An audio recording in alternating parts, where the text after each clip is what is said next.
আমরা মনে করি যে বিভিন্ন ধর্ম যখন এসেছে তখন কিন্তু তারাও একটা প্রগতিশীল ভূমিকা পালন করেছিল। যখন ইসলাম ধর্মেও নারীদেরকে সম্পত্তি দেওয়ার কথা এসেছে তখন কিন্তু কন্যা সন্তানদেরকে মাটিতে পুঁতে ফেলা হতো। সেই সময়ের জন্য সেটা কিন্তু একটা এগিয়ে থাকা চিন্তা ছিল। এখনকার যুগে এসে যখন আমরা সমান অধিকারের দাবি করছি, এটাকে যদি কেউ কোনো একটা এভাবে একটা চিন্তা দিয়ে তারা ফাইট করতে চায়, আমরা মনে করি যে সেইটা আসলে যথোপযুক্ত কাজ নয়। আমরা বেগম রোকেয়ার কথাটাকে স্মরণ করতে পারি যে একটা গাড়ির দুটো চাকা, সেটা যদি একটা ছোট হয় কোনোভাবেই সমাজ এগোবে না। তো একইভাবে আমরা 51% নারী, তাদেরকে পিছিয়ে রাখার জন্য যদি যে কোনো যুক্তি ব্যবহার করি সেটা কিন্তু আসলে সমাজকে এগোবে না, পিছিয়েই দেবে। আমি কোনো বক্তব্যের কাউন্টার দিতে চাই না, তবে আমি বলতে চাই যে কোনো কমিশনেরই রিপোর্ট দেওয়ার পরে সেই কমিশনের রিপোর্ট নিয়ে কিন্তু মতামত দেওয়ার স্বাধীনতা আছে, সেটার সাথে অ্যাগ্রি করার ডিসঅ্যাগ্রি করার জায়গাটি কিন্তু আছে। ফলে কোনো কমিশন রিপোর্ট দিলে সেটা যদি আমার কাছে যথাযথ মনে নাও হয়, তারপরেও কিন্তু সেটা নিয়ে দ্বিমত করার সুযোগটা আছে। কিন্তু অনেকেই এখন এই কমিশনের যেভাবে বাতিল দাবি করছেন, আমরা মনে করছি যে এটা আসলে যথোপযুক্ত নয়।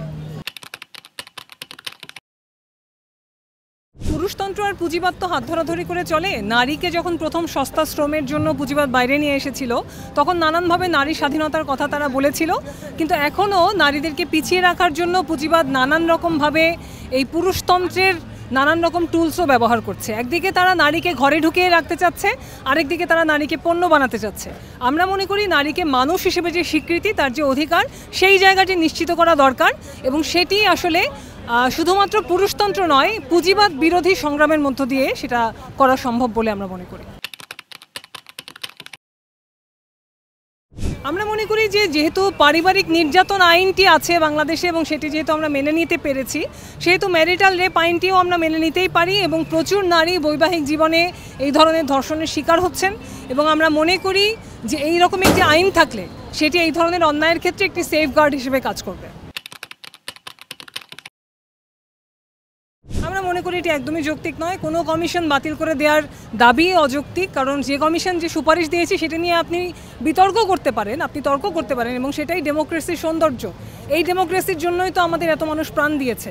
ফলে একটা কমিশন রিপোর্ট দিয়েছে, সেই রিপোর্ট আমরা বাতিল দাবি করছি, কমিশনই বাতিল দাবি করছি। এটা আসলে এক ধরনের অগণতান্ত্রিক দাবি এবং এটা এক ধরনের ডগমাটিক চিন্তা থেকে করা দাবি বলে আমরা মনে করছি। আমরা মনে করি যে কমিশনের রিপোর্ট নিয়ে কারোর ভিন্নমত থাকলে সেটা উপস্থাপন করতে পারে, কিন্তু কোনোভাবেই কমিশন বাতিলের দাবি করতে পারে না।